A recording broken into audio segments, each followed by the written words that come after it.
저희가 준비한 사항입니다. 미국, 일본, 영국 얘기가 나왔는데요. 일단 이렇게 청와대가 오늘 제동을 걸었음에도 윤 당선인도 쉽게 물러서지 않을 것 같은 이유는 그동안의 행보에 꽤 윤 당선인이 강한 드라이브를 걸었기 때문입니다. 어제도 대본 없이 본인이 지시봉을 들고 기자들 앞에서 용산 이전 건을 하나하나 설명했습니다. 존경하는 국민 여러분, 저는 대통령 선거 과정에서 제왕적 권력의 상징인 청와대를 국민께 돌려드리겠다고 약속했습니다. 국민 여러분, 임기 시작이 50일 남은 시점에서 대통령 집무실 이전을 너무 서두르는 게 아닌가 하는 우려도 알고 있습니다. 용산 국방부 청사 이전 결정을 신속히 내리고 추진하는 것이 옳다고 판단됩니다. 결단하지 않으면 제왕적 대통령제에서 벗어나기 어렵습니다.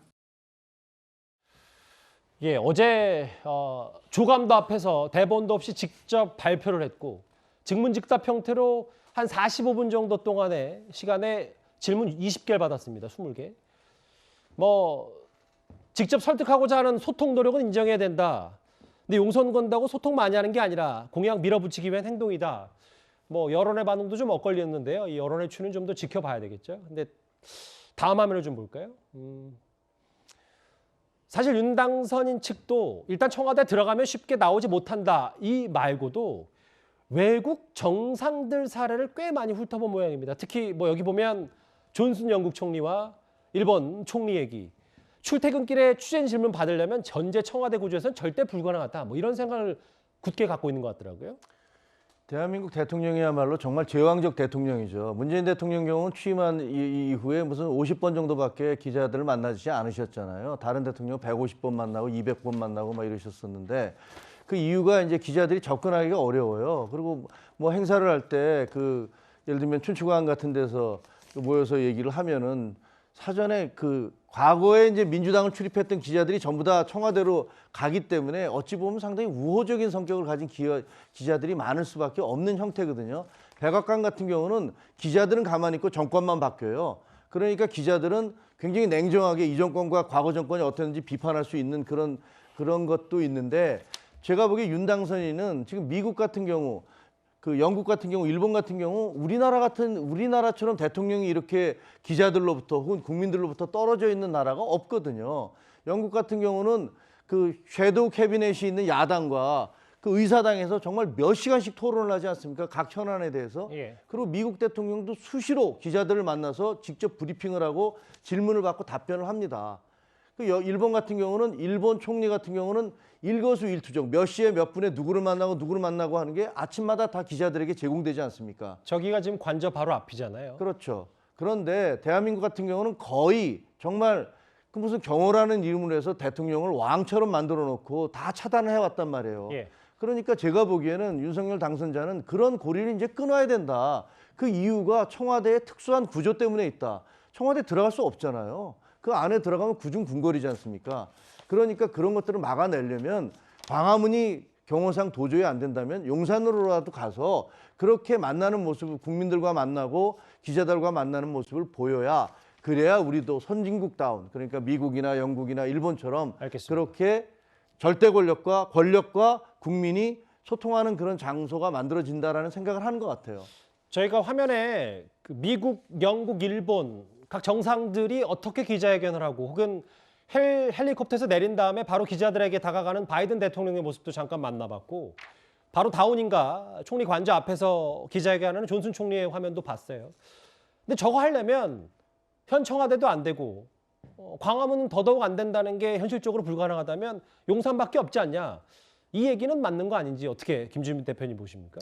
그러니까 한국이 약간 대통령이 기자들하고 소통이 어려운 부분이 제왕적 대통령제의 일부분도 있지만은 사실은 이제 북한이라는 특수한 존재 때문에 그런 거가 좀 있습니다. 그러니까 한국만큼 소위 말해서 이제 보안 이런 것들이 조금 강조되는 이유가 언제 예전에 김신조가 넘어왔던 그런 사례들도 있고 이를테면 언제 위협이 가해질지 모르니까 그런 부분을 조금 적극적으로 이를테면 경호처에서 어떤 동선이나 이런 것들을 챙기면서 조금 어려워진 부분이 있어요. 그래서 그런 것들이 이제 1960년대, 70년대 대통령상이 있고 2020년대 이제 대통령상이 있다라고 한다면은 예. 윤석열 당선인이 대통령이 돼서 그런 부분들을 많이 개선하는 모습 그리고 개선하겠다는 의지 저는 굉장히 높이 삽니다. 굉장히 높이 사는데 그게 앞에서 뭐 다른 분들이 얘기하셨지만 그게 꼭 용산이어야만 가능하냐. 예를 들면 이런 거예요. 그 박근혜 정부의 국정농단이 용산에 뭐 대통령의 집무실이 있었으면 그럼 국정농단이 안 일어났을까요? 그러니까 이거는 그 대통령의 소통의 스타일이지 집무실이 어디에 있느냐는 크게 문제가 아니라는 거고 많은 국민들도 그렇게 의아해하시는 분이 있어요. 그러면 청와대가 그렇게 소통이 문제라면은 거기에다가 청와대를 개방을 하고 다시 지어가지고 하면 되는 거 아니냐. 그래서 저는 뭐 용산으로 옮기는 것 자체를 반대하는 게 아닙니다. 그게 예. 아니라 굉장히 좀 형식 논리에 빠져서 이거를 모든 거를 용산으로 옮기면 다 해결이 될 것처럼 이렇게 조금 너무 집착하시는 거 아닌가 그런 게 좀 우려된다라는 거죠. 예.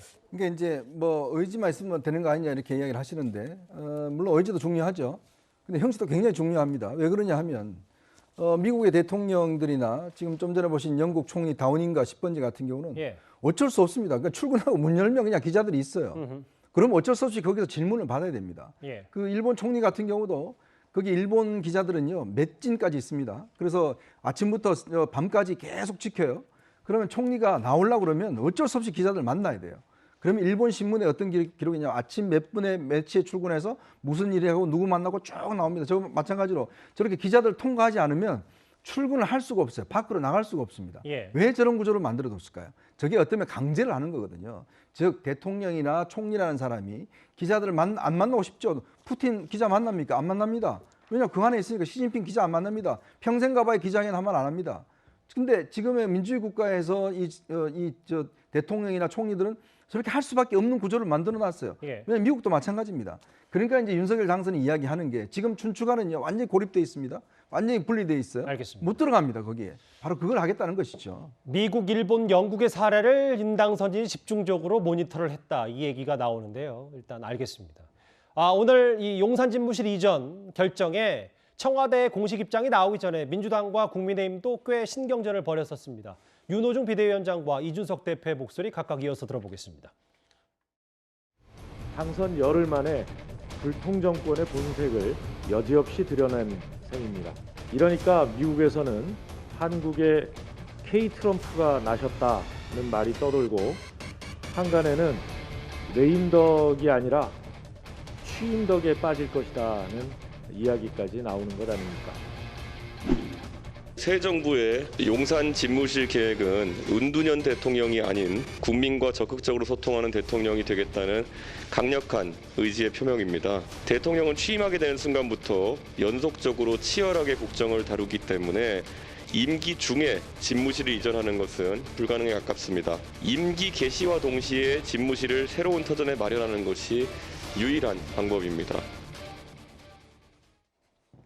정치권에서도 꽤 치열하게 맞붙었고 윤호중 비대위원장은 레임덕이 아니라 취임덕이다, K-트럼프다라는 비판까지 했는데 근데 복귀양 대변인, 이제 문재인 대통령, 현 문재인 대통령 사례도 그렇고 이준석 대표의 말처럼 지금 다소 좀 무리가 따르더라도 임기 중에 집무실 이전은 사실상 불가능한 거 아니냐. 이거는 사실 현실적으로 맞는 얘기는 아닌지요? 저는 저게 왜 맞는 말인지 모르겠어요. 예. 2달 동안 들어가는 게 현실적으로 더 어렵지. 1년 동안 예를 들어서 1년 반 준비를 해서 예. 다음번에 안정적으로 들어가는 게 더 쉽지 않을까요? 상식적으로 생각할 때 그렇습니다. 예.